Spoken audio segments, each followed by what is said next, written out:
नबी पाक सल्लल्लाहु अलैहि वसल्लम मस्जिद नबवी के अंदर तशरीफ फरमा है और एक शख्स आया, वो अपने ऊंट पर, अपनी सवारी पर सवार है। वो मस्जिद के अंदर दाखिल हुआ, मस्जिद के सेन के अंदर अपनी सवारी से नीचे उतरा और हजरत अंस रजी अल्लाह ताला अन्हु इस हदीस पाक के रावी हैं। जब सवारी से नीचे उतरा, सहाबा तशरीफ फरमा है, नबी पाक जलवागर हैं, तो वो शख्स आया तो कहने लगा तुम में से मोहम्मद कौन है सल्लल्लाहु अलैहि वसल्लम। तो सहाबा ने फरमाया ये देखो ना सोने चेहरे वाले, ये हुस्न और जमाल वाले ये बैठे हुए हैं ना। उसने आकर कहा कि मैं आपसे सवाल करना चाहता हूं और सवाल भी ऊंची आवाज में करूंगा, छुप कर नहीं। आपने फरमाया जो तू पूछना चाहता है पूछ, जो सवाल करना चाहता है सवाल कर, ऊंची आवाज में सवाल कर। मोहम्मद जवाब ना दे तो नबी कैसा है, तो सवाल कर। उसने कहा कि मैं ये पूछना चाहता हूं, ये जो दिन में आप 5 बार नमाज पढ़ते हैं, सजदा करते हैं, इसका हुक्म आपको अल्लाह ने दिया है? उस बंदे ने सवाल किया, दिन में जो 5 बार आप नमाज पढ़ते हो तो इसका हुक्म आपको अल्लाह ने दिया है? नबी पाक ने फरमाया हां, 5 नमाजों का मुझे अल्लाह ने हुक्म दिया है। फरमाया अच्छा।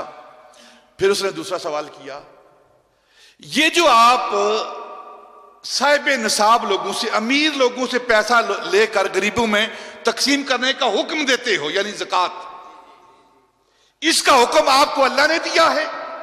आपने फरमाया हां, ज़कात का हुक्म हमें अल्लाह ने दिया है। उसने फिर तीसरा सवाल किया, सुनन नसाई की हदीस पाक है ये।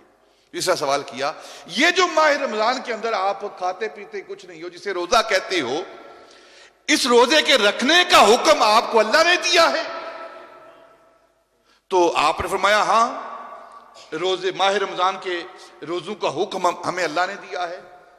तो उसने कहा फिर मैं आपको गवाह बना के कहता हूं कि मैं इन 3 चीजों में से किसी चीज को कम और ज्यादा नहीं करूंगा।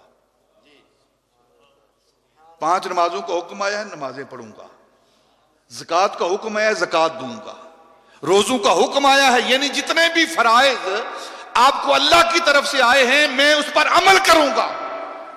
तो आपने फरमाया, नबी पाक ने, सहाबा गवाह हो जाओ, देखो इस शख्स को, इस शख्स को देखो, अगर ये अपनी बात पर कायम रहा, अगर इसने वादा पूरा किया तो फिर जन्नत इसकी है। जिसने जन्नती को देखना है इसे देख लो।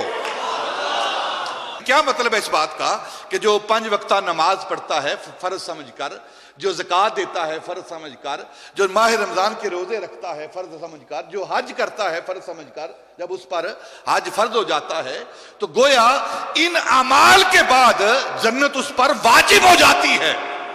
इसी तरह माह रमजान के अगर रोजे कोई इंसान रखता है, वो फर्जियत का पटका डले में डालकर कि ये फर्ज हैं, तो अल्लाह रब्बुल इज्जत के लिए जन्नत के दरवाजे खोल देता है।